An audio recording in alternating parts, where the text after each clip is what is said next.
ამაღლობელი საქმეზე ადამიანის უფლებათა ევროპულ სასამართლოში უკვე ორი საქმე არის გაგზავნილი და ჩვენ ამ პროცესს ასე ეტაპობრივად იმიტომ ვაგზავნით, რომ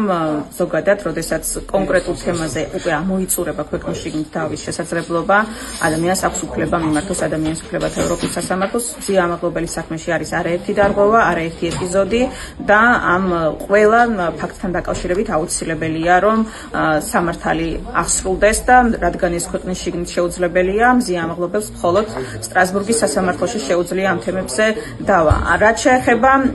დღეს გაგზავნილ საქმესთან დაკავშირებულ დეტალებს, ეს ეხება უშუალოდ ადმინისტრაციულ სამართალდარღვევათა კანონმდებლობის საფუძველზე მზია ამაღლობელის წინააღმდეგ გამოყენებულ რეპრესიულ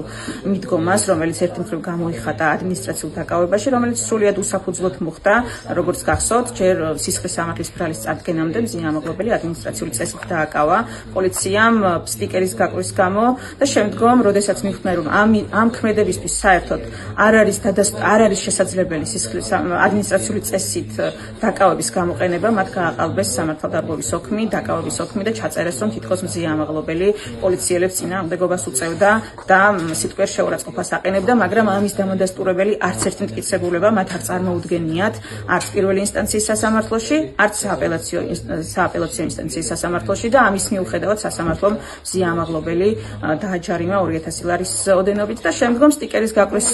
ფაქტზე კიდევ დამატებით ახალი ოქმის შედგენა დაჭირდათ მათ, იმიტომ რომ ეს გაჟღერებული ქონდათ, რომ თითქოს სტიკერის გაკვრა იყო ის საფუძველი, რომლითაც ის დააკავეს და ამიტომ შემდგომ დამატებით კიდევ მოიფიქრეს ახალი ოქმის შედგენა, რაც ასევე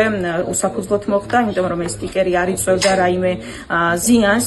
არ აზიანებდა ამ შენობას, ის ადვილად მოხსნეს და არანაირი იერსახის დამახინჯებას ადგილი არ ქონია, ეს ქმედება განხორციელებული იყო გამოხატვის თავისუფლების ფარგლებში და ამის მიუხედავად მზია ამაღლობელი ამ საქმეზეც დააჯარიმეს. ანუ ეს არის ერთი ეპიზოდი, რომელიც რა თქმა უნდა სისხლის სამართლის საქმესთანაც კავშირშია, იმიტომ რომ ეს მასალები, ანუ ეს გარემოებები დაკავების გამოიყენეს შემდგომ პროკურორებმა სისხლის სამართლის საქმეზე მზია ამაღლობელის წინააღმდეგ და სასამართლომაც პატიმრობა, როდესაც გამოიყენა აღკვეთის ღონისძიების სახით მზიასთან მიმართებით, დაეყრდნო მათ შორის სამართალდარღვევის საქმის დეტალებს, რომელიც საერთოდ არანაირად არ იყო იმ დროს განსაკუთრებით, იმიტომაც რომ სასამართლოს გადაწყვეტილებაც კი არ არსებობდა მზია ამაღლობელის სამართალდამღვრად ცნობის თაობაზე, მაგრამ სისხლის სამართლის მოსამართლემ ეს მაინც გამოიყენა, რაც რა თქმა უნდა ადასტურებს მზია ამაღლობელის საქმეზე ამ ეპიზოდებშიც უფლებების დარღვევის მასშტაბებს და სწორედ ამიტომ უკვე გაგზავნილია ეს ახალი საქმე, ის აერთიანებს ადმინისტრაციული დაკავების და მზია ამაღლობელის წინააღმდეგ ორი სამართალდარღვევის საქმის წარმოების ეპიზოდებს. ეს არის რიგით მეორე საქმე. პირველი საქმე მზიასთან დაკავშირებით უკვე წლის დასაწყისში აპრილში გაიგზავნა და როგორც საზოგადოებას ახსოვს, ძალიან სწრაფ ვადებში დააკომუნიცირდა სტრასბურგის სასამართლომ. ეს ნიშნავს, რომ სტრასბურგის სასამართლომ ძალიან სწრაფად დაუსვა საქართველოს შეკითხვები მზია ამაღლობელის საქმესთან დაკავშირებით და მოითხოვა ამ შეკითხვებთან დაკავშირებით პასუხები, ანუ ეს არის პროცედურა საქმის განხილვის და ეს საქმე მათ შორის აღსანიშნავია იმითაც, რომ დაკომუნიცირდა ყველა იმ უხუხთან მიმართებით, რასთან დაკავშირებითაც საჩივარი იყო წარდგენილი. ის საქმე ეხება აღკვეთის ღონისძიების სახით გამოყენებულ პატიმრობას და ასევე სისხლის სამართლის საქმის მიმდინარეობისას გამოვლენი ისეთ დარღვევებს, როგორიც არის მათ შორის თუნდაც ტელეფონის ჩამორთმევა და მასზე ექსპერტიზის ჩატარება, რომელიც ასევე დადასტურდა რამდენიმე დღის წინ პროკურატურის მხრიდანაც კი, რომ სრულიად უსაფუძვლოდ მოხდა, იმიტომ რომ ეს ეფუძნებოდა პატაკს, ერთ-ერთი პოლიციელის, რომელიც ამბობდა, რომ თითქოს მას ოპერატიული ინფორმაცია აქვს, რომ მზია აი ამ სილის გაწმამდე იღებდა რაღაცა მითითებებს ტელეფონით და აი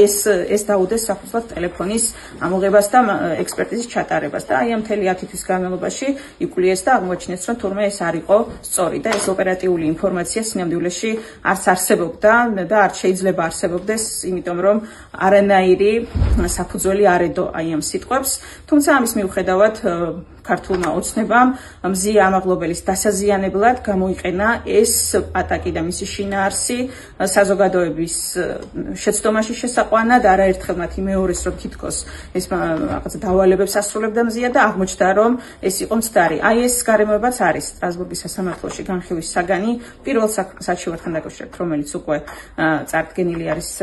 რამდენიმე თვის წინ სასამართლოში და ეს საქმეები ერთმანეთს, რა თქმა უნდა, თანაავსებს, მაგრამ თან ცალკე მდგომიც არის უფლებების დარღვევის თვალსაზრისით. ყველა ეს საქმე მზია ამაღლობელის პოლიტიკურ პატიმრობას ადასტურებს იმას, რომ მზია ამაღლობელი ისჯება მისი პროფესიონალიზმისთვის, მისი გაბედული სიტყვისთვის, მისი აი ამ ბრძოლისთვის და რა თქმა უნდა, ეს საქმეები დარწმუნებული ვარ, რომ გარკვეული დროის შემდეგ მზია ამაღლობელის სასარგებლოდ დასრულდება და მოხდება სამართლიანობის აქტი.